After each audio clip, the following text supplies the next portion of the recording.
क्या सीखा मार्केट के बारे में? तब जब ये स्पेस टेक, ये जो एक सिस्टम है, ये जो एक इकोसिस्टम है, जो बिजनेस सिस्टम है, ये सिर्फ it was just shaping up, it was coming out. अभी भी अगर हम देखें तो बहुत ही गिने चुने, you can count them on your finger tips, जितनी भी स्पेस टेक ऑर्गेनाइजेशंस है. What is the market like? Like, is the competition cutthroat or is it a supportive ecosystem? And market को कैसा समझा धीरे धीरे? Because obviously you needed money, you needed funds to build your products.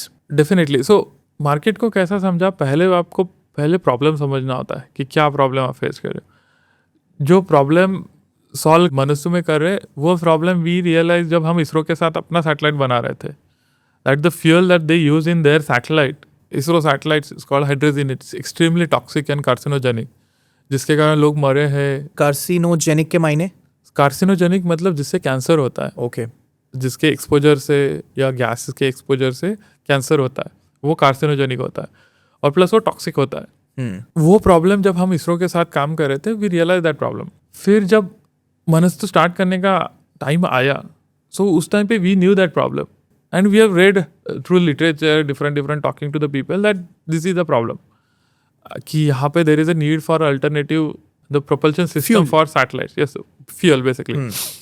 And SpaceX was becoming a big name, 2016, 2017. And we knew कि this is going to be the trend of the space. Because we are already in the space since 2009 and 10. So we could clearly see the transition, how the space was growing. Or rather the globally. Industry of the future. Industry of the future, globally. India was still not very open for the space in terms of allowing the business space law, space policy and everything. So, but we had that, somehow we knew, we never discussed, but somehow we knew कि it will come eventually. When it will, we didn't know. But it will come. But आप तैयार थे? तैयार थे because it was just the passion कि कुछ करते हैं, let's see what happens. Because you know, probably for us the risk is not that we do something and it fails. For us, for particularly मेरे लिए ऐसा होता है कि रिस्क ये है कि आपके पास पोटेंशियल है, आपको अपॉर्चुनिटी दिख रही है, आप कर सकते हो, लेकिन आप ना करो, और ना करने के बाद आप मर जाओ. जब आप डेथ बेड पे हो गए और आप सोच रहे होते कि ये रिस्क, ये चीज़ें थी, ये शायद मैं कर सकता था, शायद हो जाता, शायद ना हो जाता, वो ना करना और वो रिग्रेट के साथ मर जाना, probably that is the biggest risk for me that time. वो मलाल नहीं चाहिए. वो नहीं चाहिए.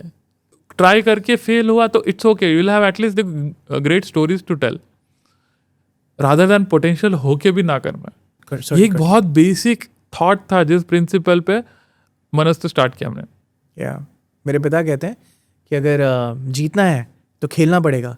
खेलोगे तो जीत भी सकते हो, हार भी सकते हो, लेकिन अगर नहीं खेलोगे तो हारना बिल्कुल पक्की बात है. Exactly, absolutely. If you don't ask for, the answer is by default no. If you ask, probably you will get it, probably you will not get it, or probably you'll open the gate for next opportunity. So ये बहुत basic fundamental, अभी मैं जब पीछे देखता तो मुझे नहीं पता ये कहाँ से थॉट आया था. Probably upbringing, probably some of the scriptures, probably because I failed so much that I never worried about कि क्या होगा, फेल होगा ठीक है, it's okay. बहुत सारे एक्सपेक्टेशन ना घर वालों से मेरे से थे, ना मेरे खुद से मेरे से थे. So we're never bothered about the expectation, and we have failed enough time that it didn't matter कि ठीक है, we'll fail one more time, what happens? It didn't scare you anymore. It didn't scare you. So that was कि groundwork बहुत clear था.